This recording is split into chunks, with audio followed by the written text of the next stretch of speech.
ওপৰৰ মলিখিনি গুচাব হ'লে তেল চাবোন চুনৌ পাউডাৰ আইবোৰ কাজল লিপষ্টিক দি ফটফটীয়া মানে সৌন্দৰ্য বনাওঁ। অন্তৰ আত্মাত থকা মলিয়নসমূহ কেনেকৈ গুচাব? সেই অন্তৰ আত্মাত থকা মলিয়নসমূহ গুচোৱা পন্থাটোৱে হ'ল একমাত্ৰ ত্ৰিভুৱন বন্দন দৈৱকী নন্দন জৌহৰি মাৰল কংস জগজন তাৰণ দেৱ নাৰায়ণ শংকৰ তাকেৰি সেইজনা গুৰুৱে আমাক দি থৈ গৈছে। প্ৰভুসকল, এতিয়া আমাক ইয়াত সুন্দৰভাৱে কৈছে কণ্ঠে তিনি ৰেখা যেন শংখ নাভি সম তেন কান্তি কৰে বহল হৃদয়। যিজনা নেকি গাহে ভগৱানক তুতি কৰি মুক্তিটো পালেই তেওঁৰ লগত লাগি থকা হয়, তেওঁৰ লগত যিজন গজেন্দ্ৰই মুক্তি পালেই তেওঁৰ লগত লাগি থকা ভকতজন অৰ্থাৎ গাহৰু মানে মুক্তি কথাটো অৰ্থাৎ তেওঁৰ চতুৰ্ভুজ ৰূপটো বৰ্ণনা কৰি আছে এতিয়া ভাগৱতে আমাক। সেয়াই হ'ল ভাগৱতৰ তাৎপৰ্য। ইয়াকে কয় ভাগৱত, অৰ্থাৎ সমস্ত জীৱ জগতৰ কল্যাণৰ হেতুকেহে আখ্যান উপাখ্যানসমূহ ইয়াত লিপিবদ্ধ হৈ প্ৰভুসকল তথা মাতি হ'ব। এতিয়া সুন্দৰকৈ সেই গাহৰ কলেবৰ ত্যাগ কৰি ভগৱন্ত প্ৰভুৰ অৱদান অৰ্থাৎ ভগৱন্ত প্ৰভুৰ কৃপাপাত্ৰ সম্পদ অৰ্থাৎ বৈকুণ্ঠ সম্পদ চতুৰ্ভুজ ৰূপটো পোৱা তাৰ বিতন্তাখিনি কৈ আছে যে দেখোঁতে নৱসূৰ্যৰ দৰে বুলি কৈছে। কিয় হ'ল, কেনেকৈ হ'ল? আমি বৈকুণ্ঠ শাস্ত্ৰ মহাভাগৱতৰ প্ৰথম স্কন্ধত পাওঁ যেতিয়া নেকি কুৰুক্ষেত্ৰ যুদ্ধস্থলী দশম দিনাখন শয্যাত পৰা পিতামহ ভীষ্মই কুৰুক্ষেত্ৰ যুদ্ধস্থলীত শয্যাত পৰি আছিল আৰু সেই দশম দিনাখন শয্যাত পৰাৰ পাছত যুধিষ্ঠিৰে ৰাজ্য লাভ কৰালৈকে অৰ্থাৎ যুদ্ধ জিকি জয় হৈ যুধিষ্ঠিৰে ৰাজ্য লাভ কৰালৈকে প্ৰায় ৪৭ দিনমান সময় লাগিছিল। আৰু তেতিয়ালৈকে ভীষ্ম পিতামহই মৃত্যু শয্যাত অৰ্থাৎ শয্যাত পৰি যুদ্ধ পৰিণতি উত্তৰায়ণ হোৱা আৰু তেওঁৰ শৰীৰৰ পৰা যিমানবিলাক কৌৰৱৰ আহাৰ খোৱাৰ কাৰণে যিমানবিলাক বেয়া তেজ আছিল গোটেইখিনি ওলাই যাবৰ কাৰণে তেওঁ বাট চাব লগা হৈছিল, যিহেতু ভীষ্ম পিতামহৰ ইচ্ছা মৃত্যু আছিল। আৰু যেতিয়া তেওঁৰ শৰীৰত থকা যিমানবিলাক বেয়া তেজ অৰ্থাৎ অসৎ খাদ্য খাই যিবিলাক তেজ হয় আমাৰ শৰীৰত, সেই অসৎ তেজবিলাক যাবলৈ যাওঁতে শেষান্তত কৃষ্ণ প্ৰভু ভগৱন্তই চলে বলে কৌশলে পাণ্ডৱকে আদি কৰি সমস্ত হস্তিনাপুৰবাসী আই মাতৃসকলক লৈ সেই ঠাইত যেতিয়া একত্ৰিত হৈ সকলোৱে গোলচাকল হৈ যেতিয়া ভীষ্ম পিতামহক মধ্যস্থ কৰি সকলোৱে দেখে তাত সেই ভীষ্ম পিতামহৰ যিটো ৰূপটো তাত ভাগৱতত বৰ্ণনা আছে। কি বুলি কৈছে? স্বৰ্গ ইন্দ্ৰ দেৱতাই আহি যাতে সুন্দৰকৈ ৰাজসিংহাসনত বহি আমোদ প্ৰমোদত সুখে শান্তিয়ে আছে বুলি কৈছে, আমাক ভাগৱতত কৈছে। কিয় কৈছে সেইটো কথা কোৱা কাৰণটো হ'ল এইটোৱেই, আমি এতিয়া কাৰোবাক কোলা দেখিছোঁ, কাৰোবাক দতুৱা দেখিছোঁ, কাৰোবাক তালুত চুলি নাই, কাৰোবাক কিবা নাই, এইসমূহ আমাৰ শৰীৰত থকা যিবিলাক নেকি বেয়া কুনীতি স্বভাৱ দুৰ্চৰিত্ৰ এইবিলাক থকাৰ কাৰণে আমি বিভিন্ন প্ৰকাৰৰ এতিয়া ঘামিলে অকণমান পিছতে গোন্ধ ওলাব আমাৰ দেহাটো, অকণমান কষ্ট কৰিলে গোটেই বিকৃতি ৰূপ হয়। কিয় হয়? তাৰমানে আমাৰ পেটৰ পৰা ধৰি একেবাৰে গোটেই তেজে পুজে আমাৰ অসৎ বস্তুৱে ভৰি পৰি আছে। যেতিয়া নেকি সৎ বস্তু থাকিব, যেনেকৈ ভকত ভূষণ বুলি কয় যাক, সত্য শৌচ ক্ষমা দয়া, এই চাৰি ভূষণ, এই চাৰি ভূষণৰ যিজন অধিপতি হ'ব সেইজনক এইমতে সুন্দৰকৈ ইয়াত কি বুলি কৈছে? নুপুৰ সুবৰ্ণময় প্ৰতিপদে জনকয় গোলফ দুই কৰয় ভূষি অৰ্থাৎ বিনা অংগ ভূষণ পেশী সুশোভন গহীন গম্ভীৰ ধীৰমতী গুৰুভতী মানে আমাৰ মাধৱ পুৰুষে আমাৰ শ্ৰীমন্ত শংকৰদেৱ গুৰুজনাৰ মূৰ্তিটো বৰ্ণনা কৰিছে। এইসমূহ বৰ্ণনা আৰু এই বৰ্ণনাসমূহ একমাত্ৰ চাৰি বেদ 14 শাস্ত্ৰ 208খন সংহিতা এই তত্ত্ববোধাত্মক কথাসমূহ মাত্ৰ একমাত্ৰ ভাগৱততহে পোৱা যায় আৰু সেয়ে ভাগৱতক কি বুলি কয় পুৰাণৰ সূৰ্য শাস্ত্ৰ বুলি কয় অৰ্থাৎ য'ত নেকি ভাগৱতৰ গুঞ্জক প্ৰকাশ হ'ব এতিয়া যেনেকৈ দিনত সেয়া হেলোজিং লাইটবিলাক লগাই থৈছে কিমান পাওঁ 7000 পাওঁ সূৰ্যটো সূৰ্যটো আছে গতিকে সেই লাইটবিলাকৰ কোনো কাম নাইকিয়া হৈ আছে ৰাতি হোৱাৰ লগে লগে সূৰ্য অস্ত যোৱাৰ লগে লগে সেই লাইটবিলাকত তেতিয়া পোহৰটো প্ৰকাশ পাব ঠিক তেনেকৈ ভাগৱত যিহেতু সূৰ্য বাকী অন্য যিমান শাস্ত্ৰসমূহ আছে সকলোবিলাক শূন্য হৈ পৰে ভাগৱতত প্ৰকাশ পোৱাৰ লগে লগে ঠিক তেনেকৈ এই গুৰুত্বপূৰ্ণ বিষয়সমূহ চলে বলে কৌশলে যেহেতু আমাৰ জগতগুৰু শ্ৰীমন্ত শংকৰদেৱ গুৰুজনাই 10জন ব্ৰাহ্মণ পণ্ডিতক লগত লৈ তেওঁৰ নিৰ্দেশনাত আমি বুজি নোপোৱা সংস্কৃত ভাষা দুৰ্বোধ সংস্কৃত ভাষাৰ পৰা আমি আমাৰ প্ৰান্তীয় আমাৰ লোকেল গাঁৱলীয়া ভাষাত লিপিবদ্ধ কৰি আমিবিলাকে বুজি পোৱাকৈ থৈ গৈছে আৰু ইয়াত জেগাই জেগাই এনেকুৱা গুৰুত্বপূৰ্ণ বিষয় অন্তৰ্ভুক্ত কৰাইছে যেনেকৈ সোণত শোৱাগাৰ দৰে তাকে কয় সোণত শোৱাগাৰ লগোৱাৰ দৰে এতিয়া ইয়াতো চাওক কি সুন্দৰ মানে বাক্যসমূহ প্ৰয়োগ কৰিছে আমি যদি ভালকৈ ইয়াত মনোযোগ দিওঁ নুপুৰ সুবৰ্ণময় ইয়াতে কৈছে সৰ্বঅংগ পুলকিত পীতবস্ত্ৰে বিৰাজিত তৰুণ বয়সে সদা স্থিত অৰ্থাৎ যিসকলৰ প্ৰকৃততে ভাৱ চিন্তা পাপ পুণ্য দুখ গুণ অপায় অমংগল একো নাথাকে সেইসকল সচৰাচৰ এতিয়া আমাৰ মাজতো বহুত বয়স হ'লেও তেওঁক মানে অনুমান কৰিব পৰা নাযায় ডেকা মানুহ দৰে হৈ থাকে কিন্তু আমিবিলাক যিহেতু মহাপাপী বিভিন্ন দুখে কষ্টে জঞ্জালে মায়া জঞ্জালত পৰি আছোঁ গতিকে আমি অল্প বয়সতে অল্পমতি অল্পকায় অল্প আয়ু আমাৰ এয়াই হ'ল আমাৰ দুৰ্গতি গতিকে সেইসমূহৰ পৰা ৰক্ষা পাব হ'লে আমাৰ দুজনা গুৰু মাধৱ গুৰু আৰু শ্ৰীমন্ত শংকৰদেৱ গুৰু দুইজনে আমাক 4 শাস্ত্ৰ ঋক যজুৰ সাম অথৰ্ব বেদত যিমানবিলাক কথা পোৱা যায় আমাৰ 4 শাস্ত্ৰ দি থৈ গৈছে দুজনা গুৰুৱে সেই 4 শাস্ত্ৰ কি কি কীৰ্তন দশম ঘোষা ৰত্নাৱলী আমি ভাবোঁ যে সমস্ত অসমীয়া জাতি ঘৰে ঘৰে এই 4 শাস্ত্ৰ হ'ব লাগে আৰু সেই ঋক যজুৰ সাম অথৰ্ব বেদত যি কথা পোৱা যায় যি তত্ত্ব লাগে আপোনাক এই 4 শাস্ত্ৰতে সেই তত্ত্বখিনি আছে আৰু আমি সমস্ত গৃহস্থী ধৰ্ম বিনে আন ধৰ্ম নাই নিয়মে সংযমে থাকিবা সদায় এই গৃহস্থী ধৰ্মৰ নিয়ম প্ৰণালীখিনিও সেই 4 শাস্ত্ৰতে অন্তৰ্ভুক্ত হৈ আছে এয়া হ'ল আমাৰ গুৰু দুজনে আমাৰ প্ৰতি থকা কৃপা কৃষ্ণ প্ৰভুসকল এয়া গা গজেন্দ্ৰ উপাখ্যানত বৰ্তমান যিকেইটা লাইন আমাক পাঠাচাৰ্য প্ৰভুজনাই পঢ়ি দিছে প্ৰতিটো শব্দতে এনে একোটা গুৰুত্বপূৰ্ণ তাৎপৰ্য অন্তৰ্নিহিত হৈ আছে আমি তাক যিমানেই চেপিম তিমানে সোৱাদ বাঢ়িহে যায় যেনেকৈ এতিয়া এগছি বন্তিৰ পৰা আপুনি যিমান ডাঙৰ জুই লগাই পেলাই লৈ যাওক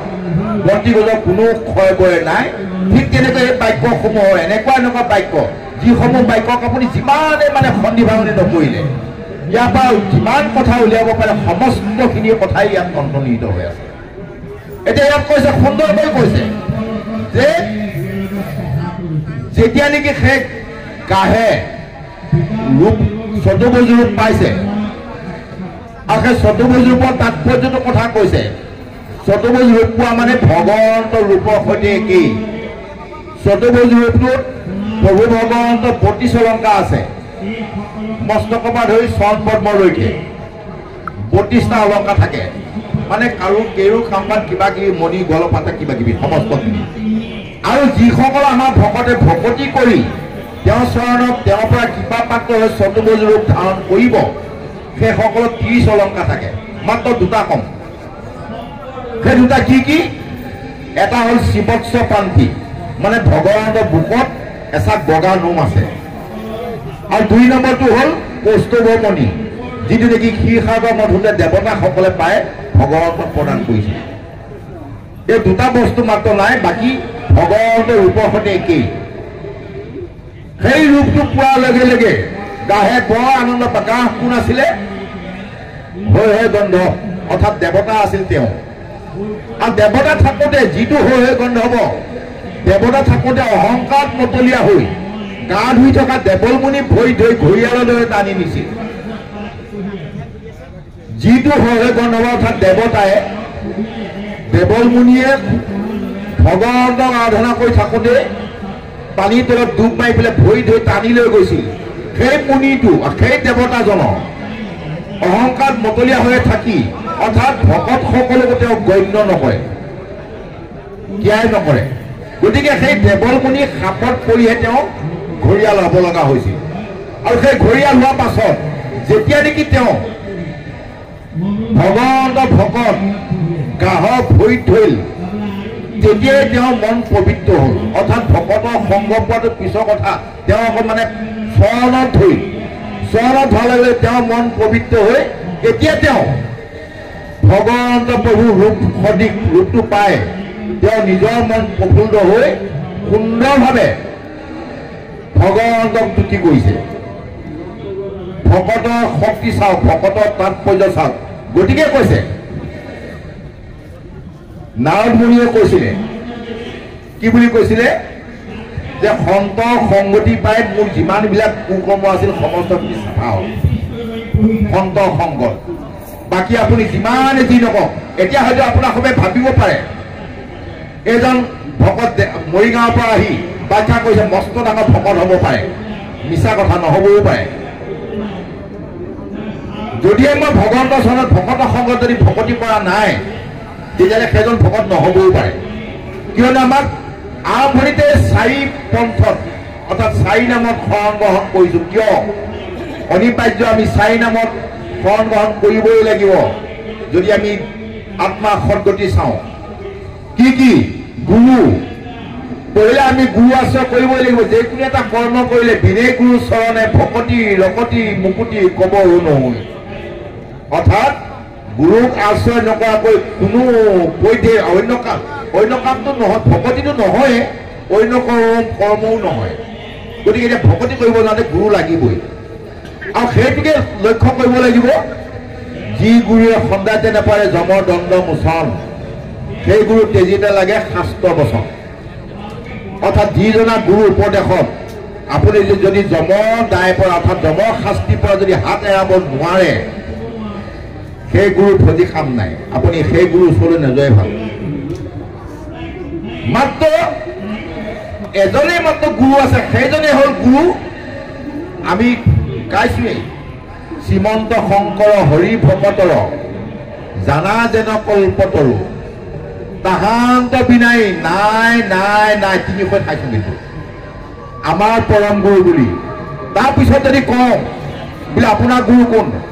মোৰ গুৰু আমুক সত্ৰ আমুক দেৱ গোস্বামী বুলি কওঁ তেতিয়াহ'লে মই গুৰু বুলি চিধা নামৰ 10 অপৰাধত এজন অপৰাধী হয় আমি প্ৰত্যেকেই কওঁ কোনখন হিন্দু সমাজত যি পন্থই নহওক কোনখন হিন্দু সমাজত ঘোষা কীৰ্তন নোলোৱা আছে কোনটো নামঘৰত ঘোষা কীৰ্তন নাই কওক আমাক যদিহে নামঘৰত ঘোষা কীৰ্তন আছে বা সেইখন সমাজৰ যি হয় তেতিয়াহ'লে তেওঁ শ্ৰীমন্ত শংকৰদেৱ তেওঁ গুৰু কিন্তু সেই কথাটো হ'ব লাগিব কি হৰি ভকতৰ কৈছা শব্দৰ কিতাপ লক্ষ্য কৰক শ্ৰীমন্ত শংকৰ হৰি ভকতৰ কোৱা নাই শ্ৰীমন্ত শংকৰ বিশ্বকৰ্মা ভকতৰ বুলি কোৱা নাই কিন্তু হৰি ভকতৰ হয় বুলি কৈছে গতিকে হৰি ভকতৰ হে গুৰু বিশ্বকৰ্মা ভকতৰ দুৰ্গা ভকতৰ নহয় কিন্তু লক্ষ্য ৰাখিব কথাটো যিসকল সেইসকল ভকত দুৰ্গা ভকত বিশ্বকৰ্মা ভকত তেওঁলোকে নামঘৰত ঘোষা কীৰ্তন ৰখাৰ অধিকাৰ নাই তাত লিখিছে সম্পূৰ্ণকে আমি কোৱা কথা নাই আমাক ঘোষাত লিখিছে আমিতো বদলাব নোৱাৰোঁ কৰোঁ একে সঁচা কথা এতিয়া সেই তেনেকৈ পঢ়িলে আশ্ৰয় কৰিব লাগিব গুৰু সেই সৎগুৰু অৰ্থাৎ ভগৱন্তক পৰিচয় কৰোৱা গুৰু সেই গুৰুৱে কি কৰিব তেওঁ অৰ্থাৎ যিজন নেকি আধ্য দেও যিজন গতিদাতা দেৱতা যাৰ হাতত নেকি 5 বিধ মুকুটি আছে খালুক্য সাজৰিকা সাৰূপ্য সমীপ লীন মুকুটি বা নিপান মুকুটি এই 5 বিধ মুকুটি মাত্ৰ এজন দেৱতাৰ হাততে আছে সেইজনে হ'ল দৈৱকী নন্দন দেও কৃষ্ণ তাৰ মাজে অন্য কোনো দেৱতাৰ হাতত এই 5 বিধ মুকুটি নাই গতিকে আমাক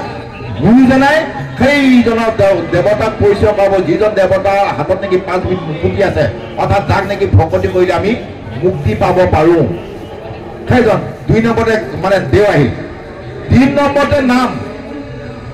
আজি মই মৰিগাঁৱৰ পৰা আহি যোৰহাটত যদি কোনোবা এজন প্ৰভু ঘৰত মই কিবা এটা সহায় পাব হ'লে, তেওঁৰ ওচৰত যাব হ'লে, পহিলা তেওঁৰ লগত মই কথা বতৰা পাতি তেওঁক প্ৰশংসা কৰি তেওঁক মোহিত বা তেওঁক সন্তোষ কৰিব লাগিব। তেওঁক সন্তোষ কৰিলেহে মই তেওঁৰ পৰা বিচৰা বস্তুটো পাম। ঠিক তেনেকৈ ভগৱন্ত প্ৰভুক সন্তোষ কৰিবলগীয়া হ'লে কি কৰিব লাগিব? তেওঁ গুণানুকীৰ্তন কৰিব লাগিব, আৰু তেওঁ গুণানুকীৰ্তন কৰিলেহে তেওঁ সন্তোষ হ'ব, আৰু তেওঁ সন্তোষ হ'লে তেওঁৰ হাতত যি নেকি 5বিধ মুকুতি আছে সেইটো আমাক অৰ্পণ কৰিব। আৰু তেওঁ গুণানুকীৰ্তন কৰিব যাওঁতে ক'ত কৰিব লাগিব? একান্ত ভকত সবে নিগুণ কৃষ্ণৰ গুণ গাৱে সদা বসিয়া যথাত বৈকুণ্ঠ কপৰি হৰি যোগীৰ হৃদয়ৰি থাকা হৰি সাক্ষাতে তথাত। অৰ্থাৎ এইসকল একান্ত ভকতসকলৰ সংগত আমি ঈশ্বৰ গুণানুকীৰ্তন কৰিব লাগিব। গতিকে এই 4 নামত সম। ইয়াৰ বাদে বহুতে কয় ডিঙিত সৰম বুলি নোৱাৰে, কোনো প্ৰক্ৰিয়া নাই। যিহেতু ত্ৰিভুৱন বন্দনা দৈৱকীনন্দন শ্ৰীমন্ত শংকৰদেৱ গুৰুজনে সুন্দৰভাৱে আমাক এই প্ৰক্ৰিয়াসমূহ দি থৈ গৈছে। ইয়াতে গতিকে কৈছে আমাক সুন্দৰকৈ উপদেশন কৰিছে। আমি কোৱা কথা নহয় প্ৰভুসকল, ভাগৱতত আছে দিয়ক। আমি ভাগৱতৰ পদ অনুযায়ী ব্যাখ্যা আগবাই গৈছো। ভাগৱতত কৈছে শুনিব সভাসদ মহাভাগৱত পদ ভকতিৰ অদ্ভুত প্ৰভাৱ। এতিয়া ভকতিৰ প্ৰভাৱটো চাওক। যিজন গন্ধক কুপ্ৰভাৱত পৰি অহংকাৰ নতলীয়া হৈ দেৱলক্ষীক ভৰিত ধৰি তেওঁ অভিশপ্ত হৈছিল, পেটত পৰি আছিল, অৰ্থাৎ কাহৰ খৰিয়ালৰ ৰূপত আছিল। আৰু সেইজন অহংকাৰী দেৱতা হৈ গন্ধৱেও যেতিয়া ভকতৰ মানে কাহৰ ভৰিত ধৰি পালে, যিজনে নেকি সুন্দে মেৰে পদমগত ঈশ্বৰৰ নাম লৈছিল, যিজন ভকতৰ চৰণত ধৰি হোৱাৰ লগে লগে তেওঁ মুক্তি পাইছে। গতিকে ইয়াতে কৈছে মাধৱ পুৰুষে আমাক সুন্দৰকৈ ঘোষাত লিখিছে। প্ৰথমতেই মুক্তিক নিষ্পৃহ যিটো সেহি ভকতক নম ৰসময় মাগুৰু ভকতি সমস্ত মস্তকমণি নিজ ভকতৰ বৈশ্য ভজু হেনত দেহ যদুপতি। এয়া ঘোষা শাস্ত্ৰৰ পৰা ধৰি সমস্তখিনি গোটেইখিনি আমাক গুৰু যোজনাই এটা লাইন একেবাৰে মানে বনাই থৈ গৈছে। খালি মাত্ৰ আমি কলি নৰসকলে অল্পমতি হয়, অল্পকায় হয়, আমি কেতিয়া কোন ক'ত কেনেকৈ প্ৰাণ এৰিব লাগে কোনো ঠিকনা নাই। আমি এতিয়া যিহঁতে ক'ব নোৱাৰো কাইলৈ যে আমি যে মৰিগাঁও পামগৈ বুলি পেলাই, সাধ্য নাই। তেওঁ যদি ইচ্ছা নকৰে, তেওঁৰ কৃপা হ'লেহে কাইলৈ ঘৰলৈ যাবলৈ পাৰিম, বা আজিও এতিয়া সন্ধিয়ালৈ আকৌ সূৰ্যমুঠি ল'ব পাৰিম। যদিহে তেওঁ কৃপা নকৰে কিন্তু সাধ্য নাই। সেইজন প্ৰভু ভগৱন্তৰ চৰণত আমি সুন্দৰভাৱে আমাৰ পাপাত্মা দেহটো বা আমাৰ জীৱটো মুক্তি দিব হ'লে আমি তেওঁৰ চৰণত একান্তভাৱে ভকতৰ সংগত নাম ল'ব লাগিব। আমাক উপদেশত সেইটোকে কৈছে কৃষ্ণ। প্ৰভুসকল এতিয়া আমাক উপদেশত সুন্দৰভাৱে বৰ গুৰুত্বপূৰ্ণ কেইটামান আমালৈ বাৰ্তা প্ৰেৰণ কৰিছে। এতিয়া গুৰুত্বপূৰ্ণ বাৰ্তা কি বুলি কৈছে? শ্ৰীধৰ স্বামী পাপ জনাই কৈছে যে হে প্ৰভুসকল, সংসাৰত যিমানবিলাক ভকত আছে আমি প্ৰথমে সেইসকলৰ চৰণত শৰণাপন্ন হৈছো বা সেইসকলৰ চৰণত প্ৰণাম কৰিছো। এতিয়া ইয়াতে আহিছে কথা এটা, আকৌ কৈছে কৰ্ণ শুন ৰাম নাম গীত বাদ্যে নাহি কাম। ধুম ধুম কৰি আছে, এইবিলাকত কাম নাই, খালি মাত্ৰ ৰাম নাম শুনক বুলি কৈ আছে। তাৰপিছতে কৈছে চকু দেখ সবে ৰাম মই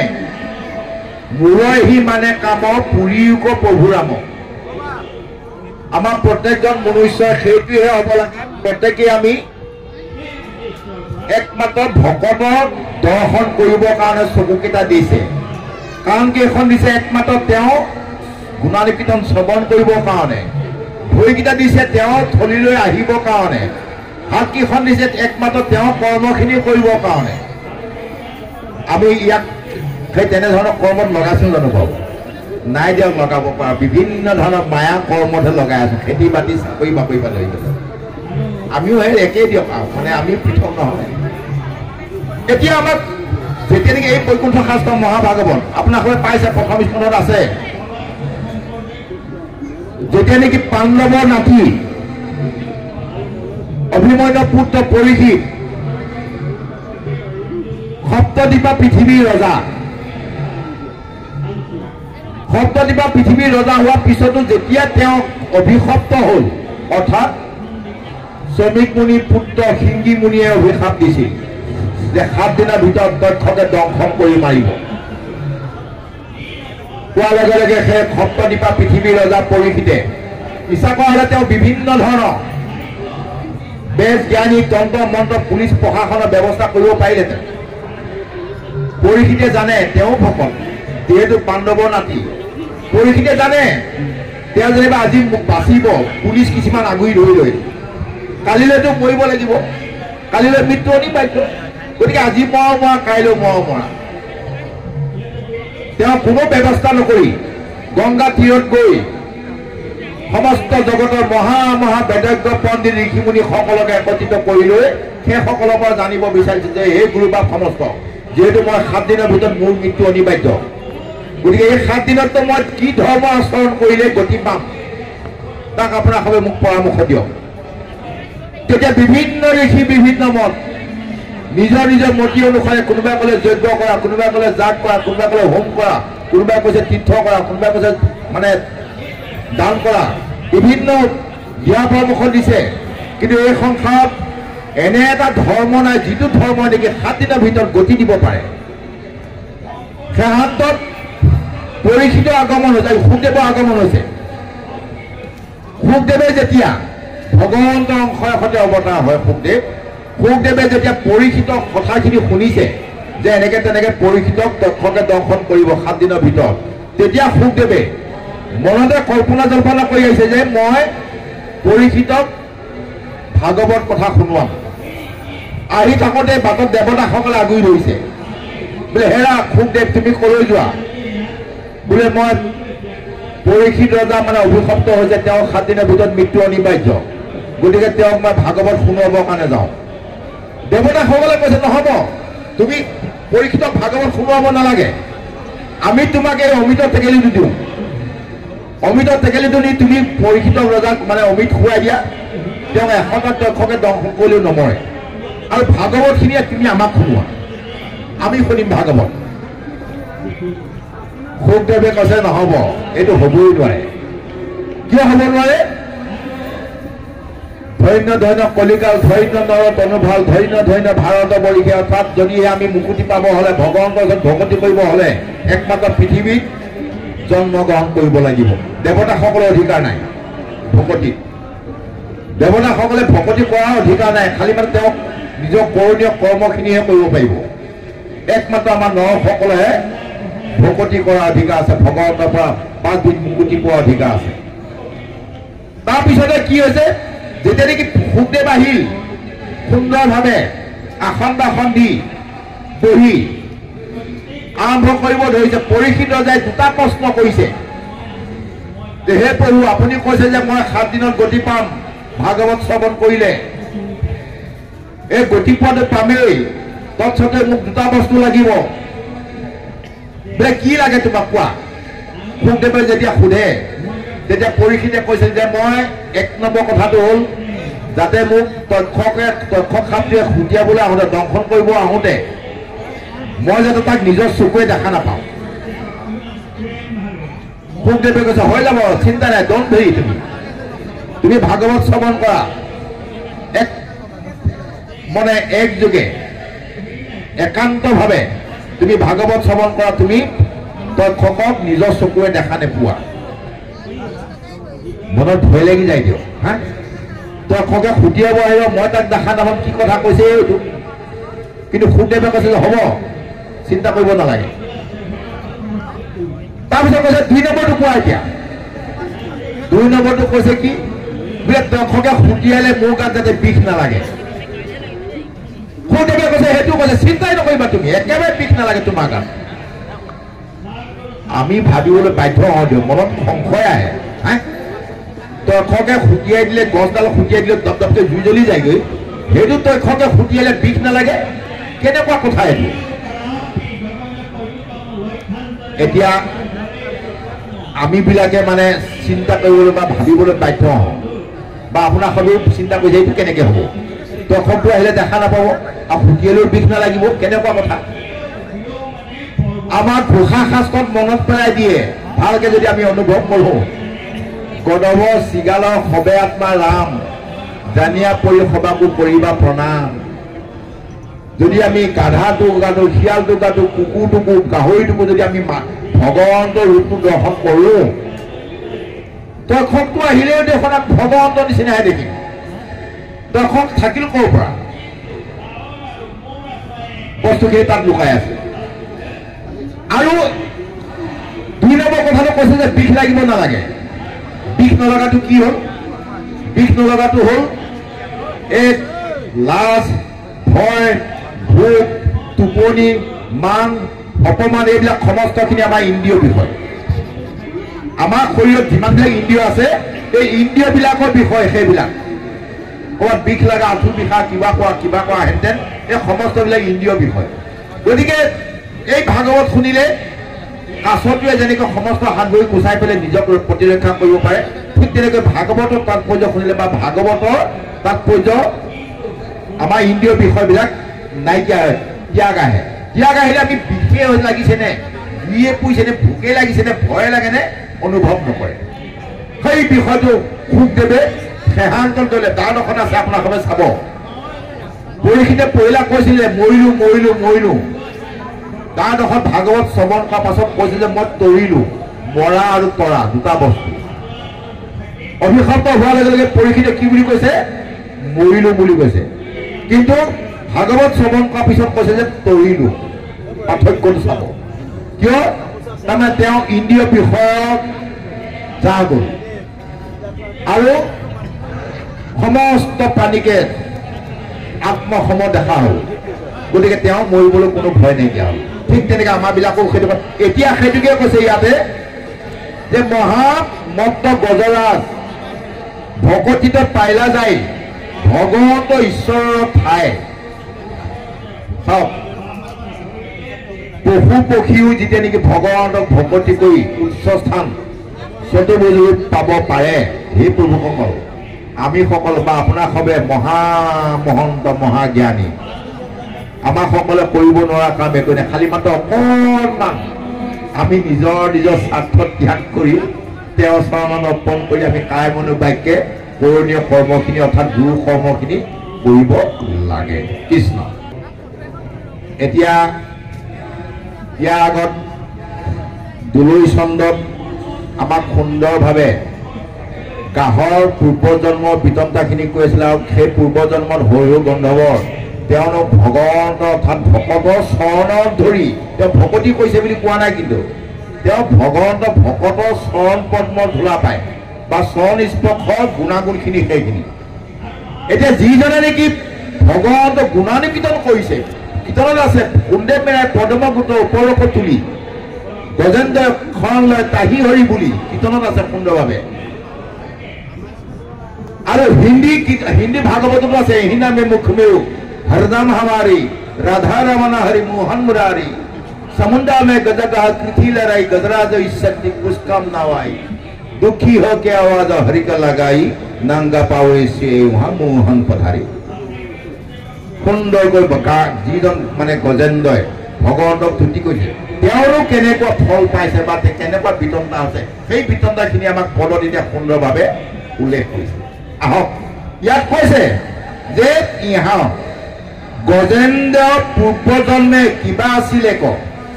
কোনো দুখে আহি হেনক জন্ম পাইলে ক আমি সেই গজেন্দ্ৰ পূৰ্বজন্মৰ বিতন্তাটো বা কিয়নো তেওঁ আকৌ মানে হাতী হ'ব লগা হ'ল গা হ'ব গজেন্দ্ৰ হ'ব লগা হ'ল এই বিতন্তাখিনি আগলৈ ক'ব এতিয়ালৈকে কোৱা নাই যদিও ইয়াত কৈছে যে পূৰ্বতে তেওঁ ইন্দ্ৰদ্যুম্নৰ ৰজা আছিল। কীৰ্তনৰ উৰেখাত আছে, কীৰ্তনৰ উৰেখাত আছে ইন্দ্ৰদ্যুম্নৰ ৰজাই মানে এই জগন্নাথত বলুভদ্ৰ কৃষ্ণ বলুভদ্ৰ সুভদ্ৰা এই তিনি মূৰ্তি স্থাপন কৰিছিল সেইজন ইন্দ্ৰদ্যুম্নৰ ৰজা। আৰু সেই ঠাইত আমাৰ বহুতে কয় বোলে সেই ঠাইত গৈ যদি দৰ্শন কৰে বা সেই ঠাইত মানে গৈ গা ধুৱে সমস্ত পূৰ্বজন্মৰ পাপ পৰ্যন্ত নাইকিয়া হয় বুলি কৈছে। মিছা কথা।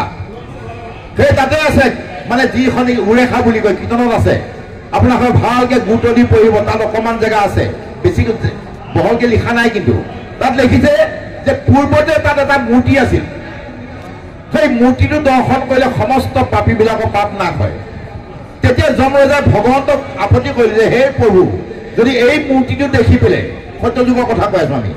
এই মূৰ্তিটো দেখি পেলাই যদি পাপ নাশ হয় তেতিয়া মোক আপুনি জেলাৰ দায়িত্ব কিয় দিলে, অৰ্থাৎ যমৰাজাৰ যমৰ দায়িত্ব কিয় দিলে? যদি এইটো দেখি পেলাই গোটেই পাপীবিলাক নাইকিয়া হয় মইতো দায়িত্ব পালন কৰিবলৈ সুবিধাই নাপাম।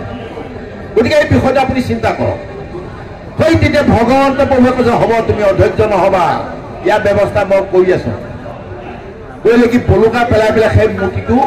ঢাকি পেলাব। তেতিয়াৰ পৰা ধৰি সত্যযুগৰ পৰা ধৰি আজিলৈকে সেই মূৰ্তিটো আৰু ওলোৱা নাই। বা সেই ঠাইটোত নি পেলাই ইন্দ্ৰদ্যুম্ন ৰজা সেই তিনি মূৰ্তি স্থাপন কৰিছে। এতিয়া তাত পাপ কেতিয়াও ধোৱা নাযায়, মিছা কথা। উৰেখাতে আছে, আপোনালোকে চাব, আমি কোৱা কথাটো সত্য হয় নে নহয়। তাৰপিছত এতিয়া তাকে কৈছে যে হৰি ভক্তি প্ৰাধান্য দাবীৰ দেশ নাম তাত ইন্দ্ৰদ্যুম্ন ৰজা ভৈলা অনুপম, অৰ্থাৎ যি ইন্দ্ৰদ্যুম্ন ৰজাখনৰ নাম দাবী দেশ বুলি কয়। আৰু সেই দেশত অৱশ্যে সকলোৱে হৰি ভক্তি প্ৰধান ভকত, সকলোৱে শান্ত শিষ্ট তাত ভগৱন্তক পুতি মিনতি বা ভগৱন্তৰ কৰ্মখিনি কৰে বুলি কৈছে। ঠিক তেনেকৈ আজি এতিয়া আমাৰ ইয়াত যেনেকৈ সমস্তখিনি ভকতখিনি বিভিন্ন ঠাইৰ পৰা, গোটেই অসমৰ নালাগে গোটেই ভাৰতবৰ্ষৰ পৰা দৱায়ে জাৰা চালনীয়ে চালা কিজনে আহি ইয়াত উপস্থিত হৈছে। কিন্তু এইসকল একান্ত ভকত, কিয়নো বিভিন্ন প্ৰান্তৰ পৰা আহি নিজৰ কাম কৰ্মকাণ্ড সমস্ত ত্যাগ কৰি আহি একান্তভাৱে আহি ইয়াত ভকতৰ সংঘ অঞ্চলটো পাইছে। আৰু এইটো হয় যে কোনোবা ব্যাখ্যা কৰিব পাৰিছে বা কোনোবাই পাঠ কৰিব পাৰিছে, কোনোবাই কিবা কৰিব পাৰিছে, তেওঁহে ভকত, সেইটো নহয়। আমাক কীৰ্তনত কৈছেই নালাগে ভক্তিত দেৱ নিজ ঋষি হইবে, নালাগে অদ্ভুত শাস্ত্ৰ বিস্তৰ জানিবে, তপ জপ যজ্ঞ যাগ সবে বিদম্বন, কেৱলে ভক্তিত তুষ্ট ভক্ত নাৰায়ণ। অৰ্থাৎ এতিয়া যদি কোনোবাই ভাবে ব্যাখ্যা কৰি আছে এইডাল মস্ত ডাঙৰ ভকত, মিছা কথা। যদিহে মই ভগৱন্তক ভকতি কৰা নাই নহ'ব। এয়া ব্যাখ্যা কৰিছো যে এই ভাটৌ চৰাই যেনেকৈ মানে দাদা খুৰী মামা কাকা বুলি কয়, যদি আপুনি সেই ভাটৌ চৰাইটো খোলে যে দাদা মানেনো কি, তেওঁ নাজানে বাপেকৰ ভায়েকক দাদাই বুলি কয় বুলি, দাদাই বুলি মুখত শুনিছে কৈছে। আৰু ঠিক তেনেকৈ আমি যদি ভকতি নকৰাকৈ যদি ব্যাখ্যা কৰি ফুৰিছো বা পুথি পঢ়ি ফুৰিছো, সেই ভাটৌটো আমাৰ মাজত অকণো পাৰ্থক্য নাই। গতিকে ইয়াত এতিয়া কৈছে যে সেই দেশত কিন্তু এখন সঁচাকৈ সকলো ভকত আৰু ইয়াত অহা সকলো ভকত। গতিকে আমি চিৰ নমস্য, আমি সবাৰ ওচৰত ভক্তিভৰা সেৱা নিবেদন কৰি আমি প্ৰভুজনাক পাঠ আগবঢ়াবৰ কাৰণে অনুৰোধ কৰিছো। কৃষ্ণ সকলোৱে ভকত, সকলোৱে সুন্দৰভাৱে তেওঁ ভগৱন্তৰ গুণানী কীৰ্তন কৰে। আৰু সেই ৰজাজন আৰু এখোজ আগত, অৰ্থাৎ কৃষ্ণ, অৰ্থাৎ ইন্দ্ৰদ্যুম্ন ৰজাও একান্ত ভগৱন্তৰ ভকত। আৰু তেওঁ সম্পূৰ্ণভাৱে তেওঁ ৰাজ্যধন ত্যাগ কৰি তপোবনত গৈ আশ্ৰম পাতি জটা অৰ্থাৎ চুলি দাই দীঘলৈ গৈছে। তেওঁ একান্তভাৱে ভগৱন্তক পূজা কৰিবৰ কাৰণে ৰাজ্যধন ত্যাগ কৰি তপোবনত আছে হৈ যায়। আৰু সেই তাত থাকি ভগৱন্তক ভকতি কৰি থাকোঁতে কৃষ্ণ কৃষ্ণ কৃষ্ণ হৰি ৰাম ভকতি কৰি থাকোঁতে এদিনাখন কি হৈছে, ইয়াত কৈছে যে যাহা একদিনা অগষ্ট আহিলা সেই থানে, যাহাৰৰ যশস্যা হব জগতে বখানে। অগষ্ট ঋষি, অগষ্ট ঋষিয়ে বহু হাজাৰ তেওঁ সৈন্য অৰ্থাৎ শিষ্যসকলক লৈ গৈ গৈ গৈ গৈ সেই আশ্ৰমত গৈ উপস্থিত হৈছেগৈ। আৰু আশ্ৰমত উপস্থিত হৈ তেওঁ দেখিছে যিহেতু এতিয়া সেই তাকেই কয় ভকত বৈশ্যল প্ৰভু ভগৱন্ত যি মুহূৰ্ততে ভকত অকণমান ভকতি পন্থৰ পৰা বিচলিত হয় বা মনত অহংকাৰ আহে বা কিবা এটা বিমংগলক মানে প্ৰতিচিহ্ন দেখা পোৱা যায় সেই মুহূৰ্ততে ভগৱন্তই কিবা নহয় কিবা এটা ব্যৱস্থা কৰি তাক অহংকাৰ দূৰ কৰে আৰু সেই ঠিক তেনেকৈ ইন্দ্ৰদ্যুম্ন ৰজায়ো তেওঁ এনেইতো ৰজা হৈ আকৌ তেওঁ তেতিয়া ভক্তিটো যেতিয়া নেকি অগ্ৰগণী হ'ল তেতিয়া তেওঁৰ মনত অহংকাৰ আহিল সেই অহংকাৰত মতলীয়া হৈ তেওঁ ভগৱন্তৰ ভকতি কৰি আছে বহি আছে কিন্তু অগস্ত্য ঋষি আহোঁতেও তেওঁ একো কাণ খাই কৰা নাই তেওঁৰ মতে তেওঁ বহি আছে যিহেতু তেওঁ ভগৱন্তৰ ভকত যেতিয়া ডাঙৰ বুলি ভাবিছে নিজকে নিজে এতিয়া প্ৰকৃততে আমাৰ ভকতে সেইটো নহয় ভকতে দৌৰি গৈ ভকতক মানে চৰণ পদ্ম ধুৱাই তাক সুন্দৰভাৱে আনি অতিথি শুশ্ৰূষাৰ যিখিনি প্ৰক্ৰিয়া সেইখিনি সম্পূৰ্ণ কৰে কিন্তু যিসকলে নেকি আগমী পন্থায়েদি নিজকে নিজে ভকত বুলি গণ্য কৰে সেইসকলক মনোভাৱটো এইটো যিহেতু তেওঁ ৰজা হয় তেতিয়া ইয়াত কি বুলি কৈছে তেওঁ সেইটো কাৰণতহে তাৰমানে অভিশপ্ত হ'ব লগা হৈছে এই বিতন্তাখিনি ইয়াৰ পিছত ক'ব আহক আমাৰ প্ৰভুজনা কণ্ঠেৰে সৈতে আমি ঈশ্বৰণ কৰোঁ কৃষ্ণ মনে বহি আছা ৰাজা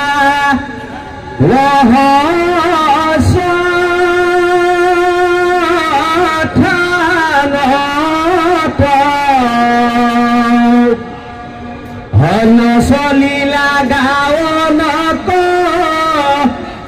লীলা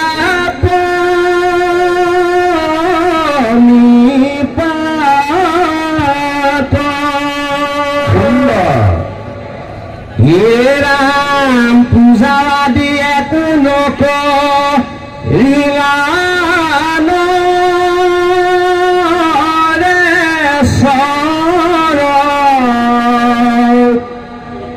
দেখে কোপ করিলায় বস্তরি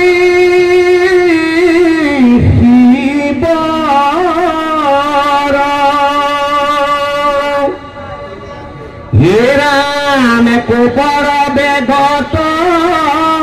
ঋষি নিপতি কপতি হে দিবা কলা গিলা সাপ করিয়া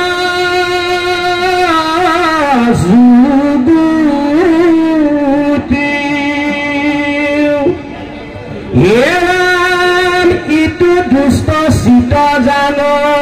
অসাধু নিশ্চয় একো সাধু হন্তে নয় বুদ্ধি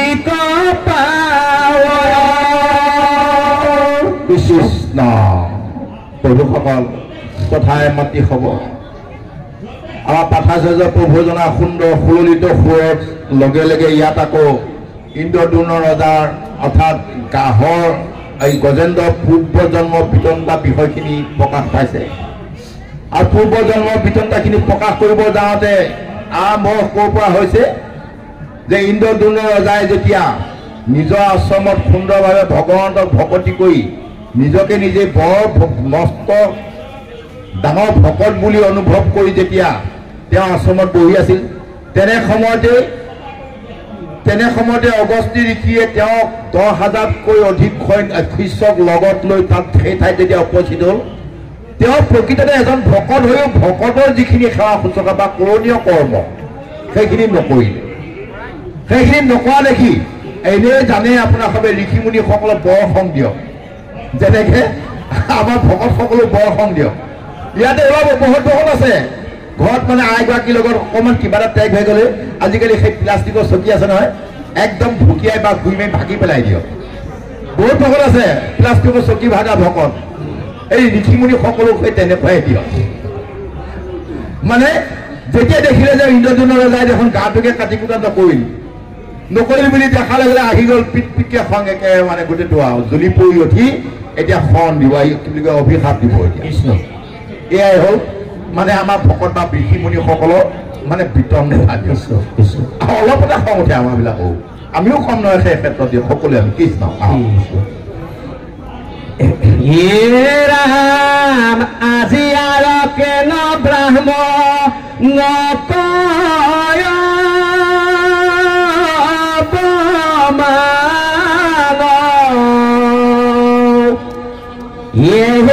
তো তামসিক জমে কস্থান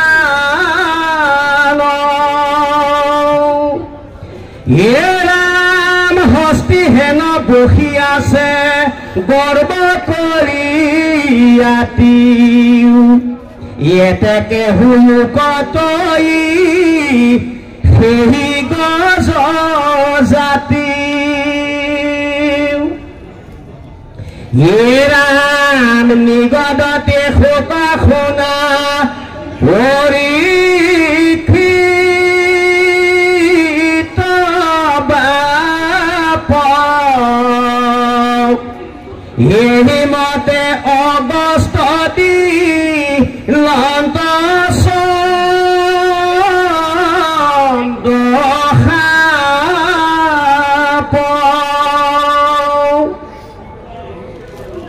ৰাম অদ্ভুত আশ্চৰ্য ঋষি ভক্ত প্ৰধান ছাত্ৰগণ সমে পাছে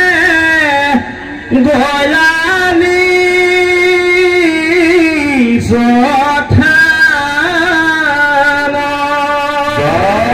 শংকৰ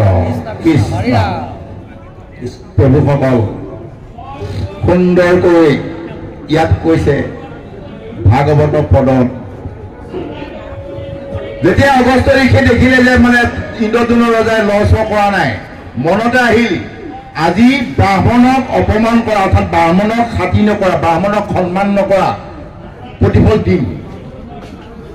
পদত কৈছে এটা ব্ৰাহ্মণ বুলি কোৱাৰ লগে লগে আমাৰ ভকতে ভাবিব যে ব্ৰাহ্মণক সন্মান কৰিব লাগে সঁচা কথা ব্ৰাহ্মণক সন্মান কৰিব লাগিব কেনেকৈ কৰিব লাগিব আমি যদি গুপ্ত জন্ম গুপ্ত বিষয়টো চাওঁ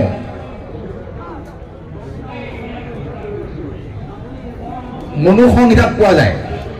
মনু সংহিতাত আছে বা আমাৰ এই বিবাহ পদ্ধতিটো আছে চাব আপোনালোকে মনু সংহিতাত পোৱা যায় জন্ম যাইতে শুদ্ধ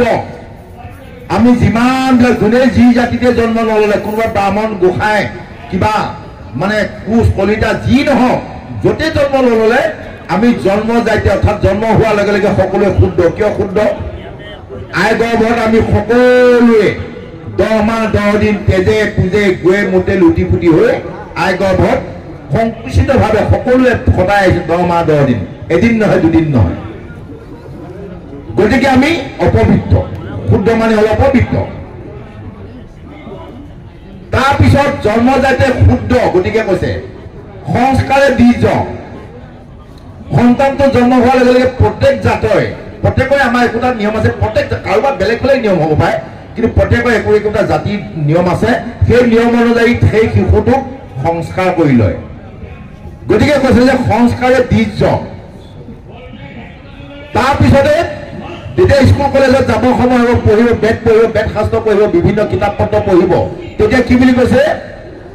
বেদ অধ্যয়নে বিপ্প বেদ অধ্যয়ন কৰিলে বিপ্প হ'ব পাৰে মানে এইটো জাতৰ সীমা দিছে আমাক তাৰপিছতে কৈছে ব্ৰহ্ম চিনন্তিহে ব্ৰাহ্মণ কোনোবাই যদি ব্ৰাহ্মণৰ কুলত জন্ম লৈছে তেওঁ যদি ভগৱন্ত চৰণৰ শৰণ লৈ ভগৱন্ত কৰ্মখিনি কৰা নাই ভগৱন্তক চিনি নাপায় তেওঁ ব্ৰাহ্মণ কেতিয়াও হ'ব নোৱাৰে তেওঁ চাণ্ডালত কৰিও ঠিক আৰু কোনোবা যদি চাণ্ডালতো জন্ম লৈছে তেওঁ যদি ভগৱন্তক শৰণ লৈ ভগৱন্ত কৰ্মখিনি কৰিছে তেওঁ ভকত উদাহৰণ হিচাপে এই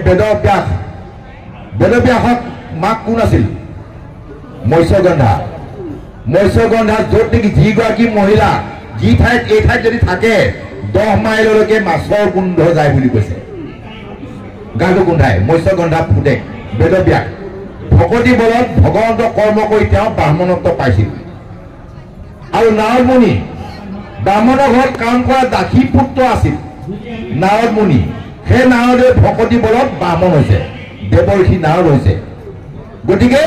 তাৰমানে ভকতি কৰিলে আমি জাতি হ'ব পাৰোঁ বা আমি কৰণীয় কৰ্ম বা আমি উচ্চ জাতি হওঁ ভকতি যদি নকৰে তেওঁ উচ্চ কুলত জন্ম ল'লেও তেওঁ নিজ গতিকে ইয়াত কিন্তু ইয়াত কৈছে আজি আৰু কেন ব্ৰাহ্মণ নকন অপমান অৰ্থাৎ যাতে ব্ৰাহ্মণক যাতে তেওঁ আৰু অপমান নকৰে এইটো সেইটো ব্ৰাহ্মণ যিটো ব্ৰাহ্মণে নেকি ভগৱন্তক ভকতি কৰা ব্ৰাহ্মণটো যিটো নেকি খালী মাতক ঔম কপূৰ গৌৰম কৰুণাৱতাৰম সংসাৰম সাৰম ভুজগেন্দ্ৰহাৰম বুলি কোৱা নহয় সেইটো নহয় এতিয়া তাৰ পিছতে আমাক কৈছে ইয়াত যে সুন্দৰভাৱে যেতিয়া নেকি তেওঁ সেই মনোভাৱটো অহাৰ লগে লগে তেওঁ দেখিছে যে কৈছে যে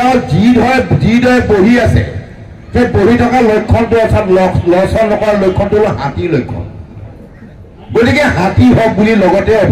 অভিশাপ দিলে আৰু অভিশপ্ত হোৱাৰ লগে লগে তেওঁ এই কলেবৰটো ত্যাগ কৰি তেওঁ হাতী হৈছে আৰু এই কথাখিনিকে ইয়াত আমাক সুন্দৰভাৱে কৈছে যে হেৰা শুকদেৱে কৈছে পৰীক্ষিত যে হেৰা পৰীক্ষিত এয়া হ'ল অদ্ভুত আশ্চৰ্য কথা কিয়নো ভগৱন্ত প্ৰভু তাৰণ কাৰণ নাৰায়ণ অৰ্থাৎ তেওঁ কিবা এটা কৰ্ম ক'ৰবাত যদি কৰিব লগা থাকে সেই বিষয়টো বহুত দিনৰ আগৰ পৰাই তেওঁ প্লানিং বনাই থাকে প্লানিং বনাই তেওঁ কমাণ্ডে সেই কৰ্মখিনি কৰাকৈ আগুৱাই লৈ গৈ থাকে এতিয়া যে মানে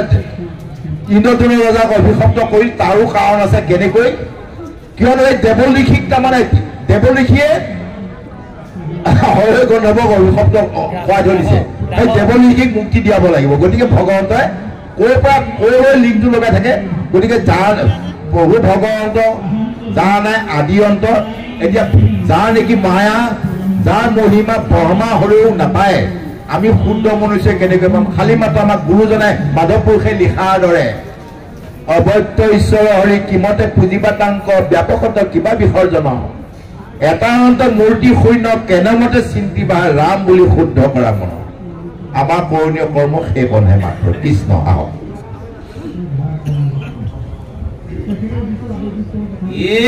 রাম ইন্দ্রদুম্ন মহারাজা ঋষি ধর্মে থিত এখা পায়া অদিষ্টক চিন্তিলা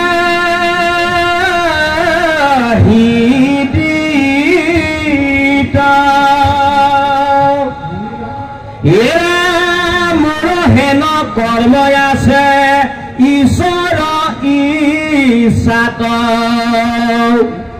মহারিষি অগস্তিৰ দুখ নাহি ইয়াত ৰাম এহি মতে অৰ্থচয় মনে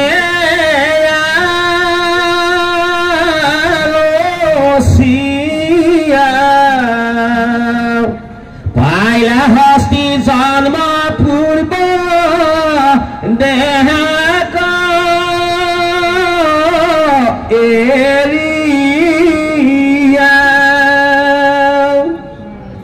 এৰা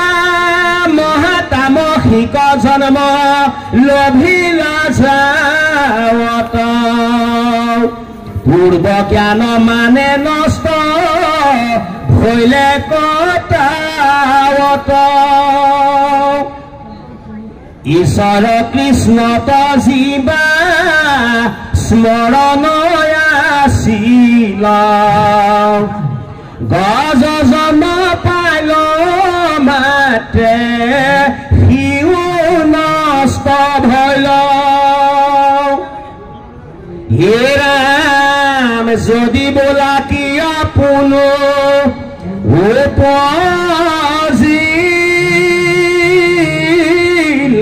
উপজিলামতি ইহাৰ উত্তৰ শুনি ইউ কহ